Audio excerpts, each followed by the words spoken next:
కండువ భుజం మీద ఉన్నప్పుడు కొంచెం బాధ్యతగా మాడాలి కాబట్టి కొంచెం మనం టెంపర్ తప్పుతుంటాం కాబట్టి సో కండువాన్ని కొంచెం పక్కన పెట్టాల్సి వచ్చింది.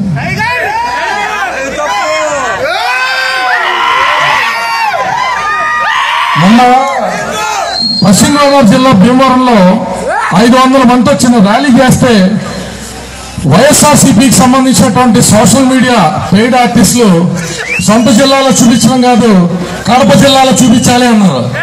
వామో కడప జిల్లా అంటే ఏముంటుందో ఏమో అని నేను కడప వెళ్తే కడప నుంచి మైదుగూరు దాకా 3 కిలోమీటర్ల 3000 పైచీలకు మందితో ర్యాలీ చేస్తే అధ్యక్షుడికి సంబంధించినటువంటి ఫోటో మాత్రమే చూసి కడప జిల్లాలో జనసేన అంటే ఎలా ఉంటుందో చూపించినప్పుడు వాళ్ళేం మాట్లాడాల. సరే అయిపోయింది కదా అంటే మళ్ళీ ట్రోలింగ్ పేజెస్ చెప్తా ఉంటే 3000 మందితో ఏముంది, 10,000 మంది లేరు. ఇదో సభ అడిగితే మిత్రులందరూ కూడా ప్రకాశం జిల్లా ఇన్వైట్ చేస్తే ఏంది కారణం అన్నా, ఎందుకు పిలుస్తున్నారు ప్రకాశం జిల్లా పద్దాక అంటే ఇక్కడ బలమైన నాయకులు కూడా ఉన్నారు కదా అంటే ఏమో ఉన్నా పోలీసు వాళ్ళు ఉత్తుపునే మమ్మల్ని తీసుకెళ్లి ఒక రోజు మొత్తం కూర్చోబడుతున్నారన్నా మన పార్టీ పేరు చెప్తే మీరే పార్టీ అంటారన్నా ఓసారి వచ్చిపోయింది అంటే ఇక్కడ చూస్తే మరి నిర్వాహకుల యొక్క ప్రతిభ కందుకూరు బాబు గారి యొక్క నిస్వార్థమైనటువంటి ప్రయత్నం నాకు తెలియదు. కానీ ఎంతమంది జన సైనికులు కలిసి వచ్చి 6 కిలోమీటర్లు 6,000 మందితో నింపేస్తే అధ్యక్షులు అడిగి రాకుండా కేవలం ఆయన కందువారు పట్టుకొచ్చి ఆయన చెప్పిన కాశీతో వాళ్ళు తెచ్చుకుంటే చాలా బాగుంది జనసేన అడుగుతున్నా. ఇక పోలీస్ సోదరులు కూడా మనం అనాల్సిన అవసరం లేదు. ఎందుకంటే వ్యవస్థలో అంతర్భాగంగా వ్యవస్థను భ్రష్టు పట్టించేటువంటి పరిపాలన వ్యవస్థలో పార్టీలో ఉన్నప్పుడు లాఠీలకే పని చెప్తారు. కాబట్టి మనందరి మిత్రుల తరఫున ఒక మాట చెప్పాలనుకున్నా, మీ లాఠీలకి మా భుజాలు సిద్ధం, మీ కాటాలకి మా గుండెలు సిద్ధం అని చెప్తున్నా. 10, 20, 30, 600 మంది ప్రాణత్యాగం చేస్తే తెలంగాణ ఉద్యమ కళ నెరవేరిన మాట వాస్తవమైనప్పుడు మనలో ఎంతమంది పోయినా అసలు శిశులైన నాయకులు అందరూ ఎక్కుతారంటే మనం రెడీగా లేవాలని మనందరినీ అడుగుతున్నా.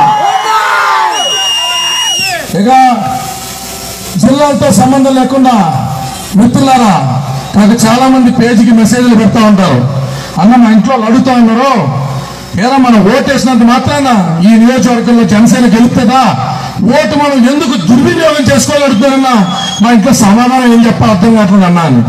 మీ ఇంటికాడలకు ఒకటే మాట చెప్పండి, అమ్మా మన ఓట్లు చిత్తశుద్ధితో నీతి నిజాయితీతో నిబద్ధత కలిగిన నాయకుడినైతే వేసుకుందాం, గెలిస్తే ఆ నియోజకవర్గంలో సీట్ వస్తుంది, ఓడితే అక్కడ గెలిచిన అవినీతి పరుడికి బాధ్యతతో కూడిన భయం వస్తుందని చెప్పండి. ఎన్ని ఓట్లు చేర్చడంటారు చేర్చండి.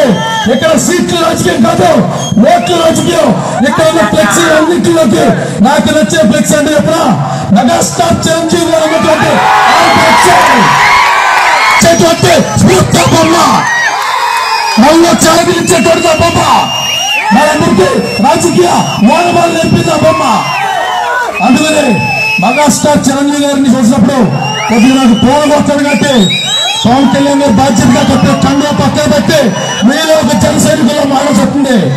మీ ఇంట్లోకి మళ్ళీ చెప్పండి, వస్తే సీట్లు వస్తాయి లేదా గెలిచిన పక్క పార్టీ వాడికి బాధ్యతతో కూడిన భయం వస్తుందని చెప్పండి. 10,000 ఓట్ల మెజారిటీతో గెలిచేటువంటి అవినీతి పరండి 100 ఓట్ల మెజారిటీతో గెలిపిస్తే భయం ఉండదా? 5 సంవత్సరాల ఫుల్ టర్మ్ కూడా మన పట్ల బాధ్యత ఉండదని అడుగుతున్నా. అందుకు జనసేనకి వేసేటువంటి ఓటు దుర్వినియోగం కాదు మిత్రమా, సీట్లే రాజకీయం కాదు, ఓట్లు రాజకీయం ఉంటుంది. ఎన్ని లక్షల మంది గేర్ కాసి కూర్చుంటే ఓ నియోజకవర్గానికి వచ్చేటువంటి నిధుల్ని భూపకాశాలు మెక్కగలమని మిమ్మల్ని అడుగుతున్నా. రాజకీయం అంటే పొద్దున్న లెగిస్తే మన 10 రూపాయలు వడ్డీ మనం తప్పం, మన అమ్మా నాన్నలు తాకట్లెట్టి మనం చదివించడం మనం తప్పదు, కాలేజీ ఫీజు కట్టలేదని మన బయట నుంచోబెట్టడం మనకు తప్పదు.